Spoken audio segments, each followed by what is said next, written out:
और ये तो सच बात है कि भाई बीएड की पढ़ाई का सिलेबस जो है वो अलग है, डीएलएड अलग है।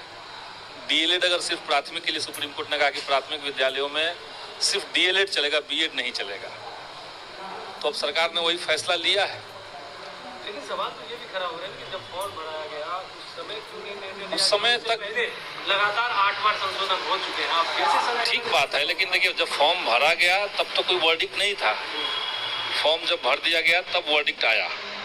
उसके बाद बीपीएससी के हाथ में सब मामला गया। बीपीएससी के चेयरमैन ने कहा कि सुप्रीम कोर्ट के गाइडलाइन को देखते हुए बीएड का रिजल्ट वो पब्लिश करेंगे। सुप्रीम कोर्ट के गाइडलाइन में परीक्षा में बैठने से रोक नहीं था, बहाली से रोक था।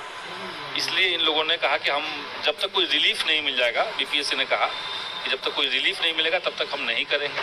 संजीव और किया नहीं गया फाइनली। लगातार कहते रहे कि एडजस्ट सरकार जो है वो करे इन तमाम चीज़ों को। तो आपको नहीं लगता कि बीएड के भी जो उत्तीर्ण छात्र हैं उन्हें एडजस्ट किया जा सकता? एडजस्ट किया जा सकता था, लेकिन जब हमने बात की तो उन्होंने कहा कि हम तुरंत ही एसटीईटी निकाले हुए हैं। हाँ।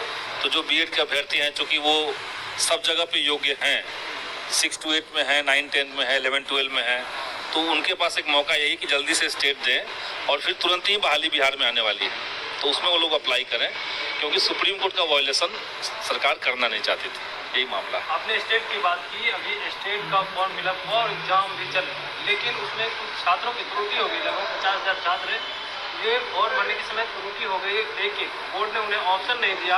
अब वो छात्र भटक रहे हैं। अब यहाँ तक कि मंत्री से भी मुलाकात की, मंत्री ने आश्वासन दिया है। तो क्या लग रहा है उन छात्रों को तो परेशानी है? देखिए छात्रों को तो परेशानी है, और इसलिए हमने उस समय मांग की थी कि भाई डेट आप बढ़ाइए।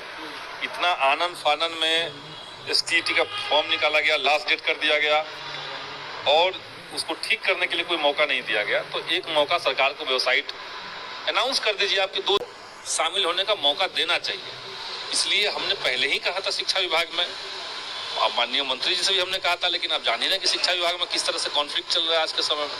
तो फाइनली शायद अभी तक हुआ नहीं उसको।